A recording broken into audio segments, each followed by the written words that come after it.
You don't leave in the middle. Man, it's still. That's rude. All right, and next is Jacob. Next.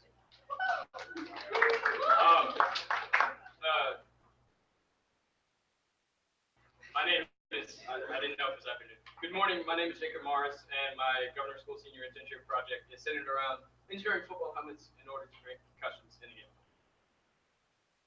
I came across this topic, when I was talking with one of my senior advisors, Ms. Carlton.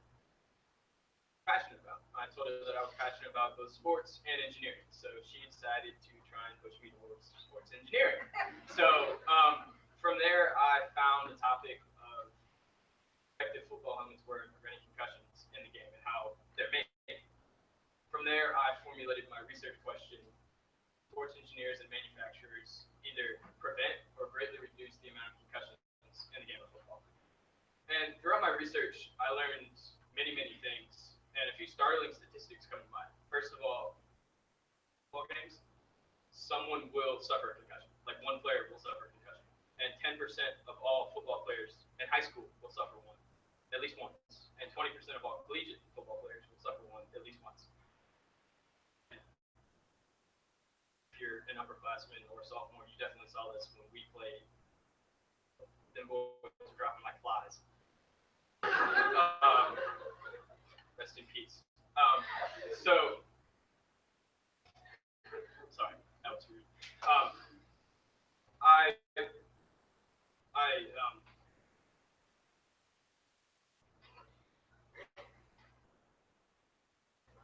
For my research, concussions, they've been really a problem in the game of football since its beginning. Obviously, when big sweaty men are hitting you with all of their force in their bodies, susceptible to injury, mainly head injury. So you can see here in the top left, what they originally used is like a brown leather cap that someone put on because he saw one of his bodies, like a dead body, after getting hit. And you can see the progression of the football helmets throughout. And you can see what it amounts to in the bottom right, which is the current day face mask. As said, football helmets preventing concussions is not a new phenomenon. It definitely has been around football, but recently it has received a lot of attention and because of one Dr. Ben Amalu.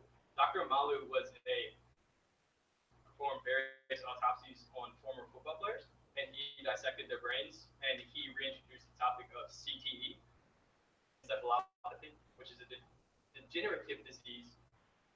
It is suffered from taking multiple blows to the head. If you have a concussion, you're definitely more susceptible to CTE. You may be asking yourself, what is a concussion? If you get dropped on your head and you get a headache, that's not a concussion. A concussion is any transitive or transient neurological dysfunction caused by biomechanical force. So basically, when you get hit in the head, and it either collides with your skull or it just moves in place, and then that alters your brain chemistry, the way most of the time is very bad. Dr. Amalu, like I said, he's definitely receiving all of the hype around this topic, and he definitely brought it back to the forefront of society, making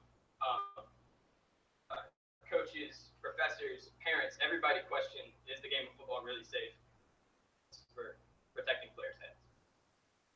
And here you can see on the left a picture of a normal brain, and you can see on the right how deteriorated a brain with advanced CTE is found to have. I'm almost wearing the same clothes.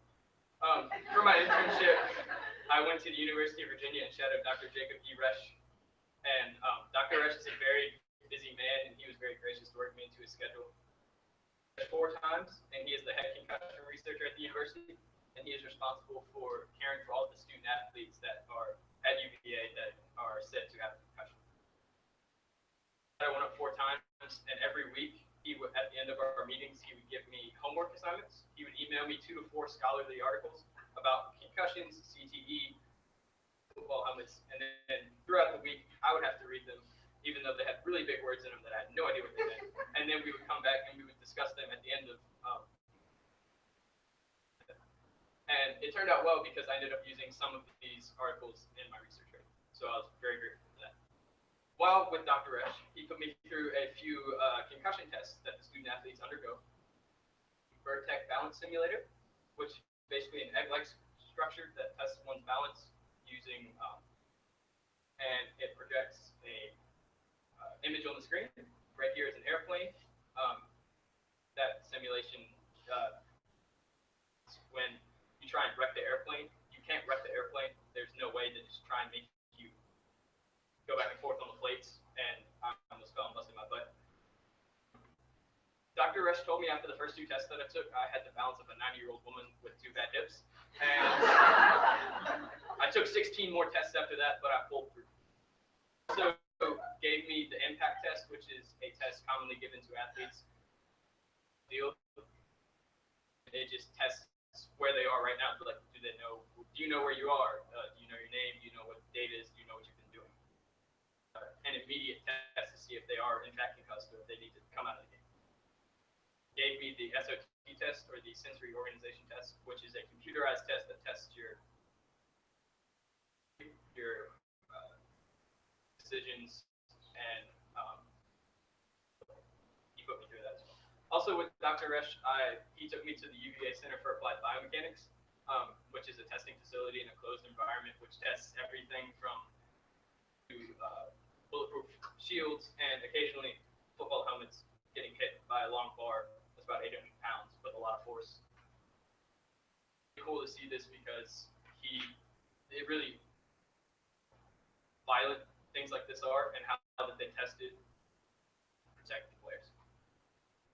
Throughout my research and throughout my visits to the CAB, the UVA Center for Applied Biomechanics, as of right now, to answer my research question, is there a way to prevent or reduce concussions? Right now, there is no way to prevent a concussion.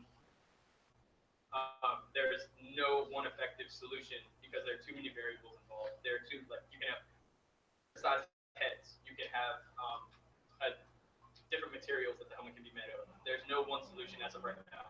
Obviously, people are trying to work very hard to do this, and now it's great, and we're making improvements every day, but as of right now, it's just not possible. For my community service, I went and I shadowed a Thomas Jefferson Youth Football League team. The supervisor was Mr. Ron Rose. Although I never met Mr. Rose in person, Ms. Carlton introduced me to him through email and text, and he deferred me to 3 of the team's coaches, Coach LJ, Coach Bernard, and Coach Chris. I don't know if Lauren Austin's still in here, but Chris is Lauren's boyfriend. He's pretty cool.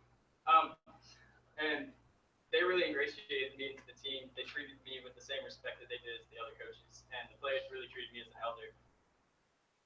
They treated me with respect as well. They were a little standoffish at first when I got there. They're like, "Who's this big dude coming in, trying to tell us about?" But by the end, they were joking with me, and it was really fun time.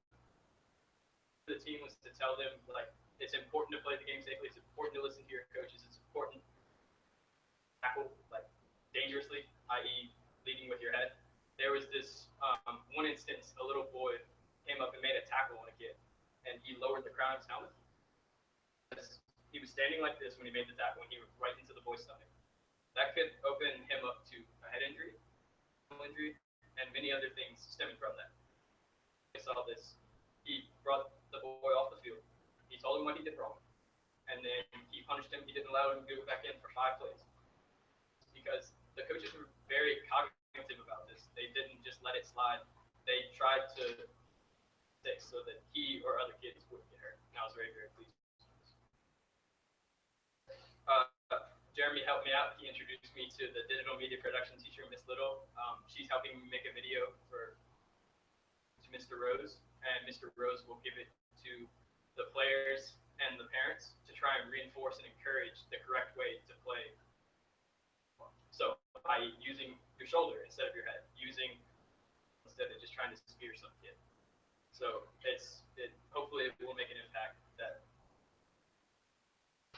Throughout this process, I've learned a lot about myself. I've learned that it's okay to be uncomfortable. For example, I don't really like talking on the phone.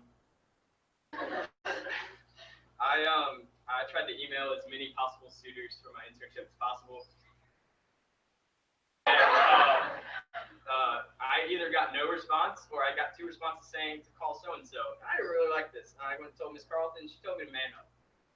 So I took Mr. Christian Jones into a stairwell with me, and he held my hand during the phone call. But other than that, it was great. That one of those phone calls was for Dr. Resch, so that worked out for the better. I know you guys hear this all the time. For future advice, don't procrastinate. I know, try and stay on top of stuff. Don't try and do a research paper due to 11:30 and you only have 1 body paragraph and it's due, or it's 11:30 and it's due at 11:59. Also, don't trust technology. Do every Wednesday. Every Wednesday, the very first journal entry, I decided to start at 2 o'clock. And I hit the submit button and my internet froze. And it did not come back on for 10 minutes. Both of my senior advisors, Miss Carlton and Miss Herndon, laughed at me. The entire class laughed at me. Miss Carlton gave me a late grade. And no one to blame but myself because I decided to wait. So don't put yourself in that position. Next fall, I will be attending the University of Virginia. I was accepted into their School of Engineering, and I look to degree in either mechanical or biomedical engineering, both of which apply to my senior project. And if I could work with stuff regarding my senior project, that would be pretty cool, but I don't know where that will take me. And before I take any questions, I would just like to thank Ms. Carlton and Ms. Herndon for putting up with me semester. And Ms. Hill broke the internet a few times, but you were always there to fix it. So I really, really appreciate that. My website would be really bad if you weren't there. That'll take any questions.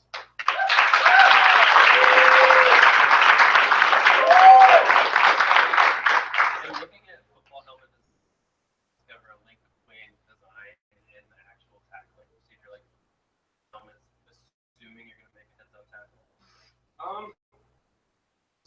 Obviously, right here, you can see that that one, they put in a face mask because people were sometimes not doing the correct tackling method, but they were tackling with their face just into the body, and they were having broken noses, broken teeth, or missing teeth, and they were having a lot of facial injuries. So that was implemented. As of the right way to tackle, not at the moment, or not that I know of, because they're just trying to worry more about the force that you yourself are tackling with and the correct way. Yes, ma'am. Adjustments that you learn about in leagues, as far as the rules. Yes, ma'am. Actually, before my community service, I had to get certified through a heads-up program through USA Football, and that's through the team that I played with. And I had to take 4.5 hours of certification material in order to just be around the kids because I needed to, if called upon,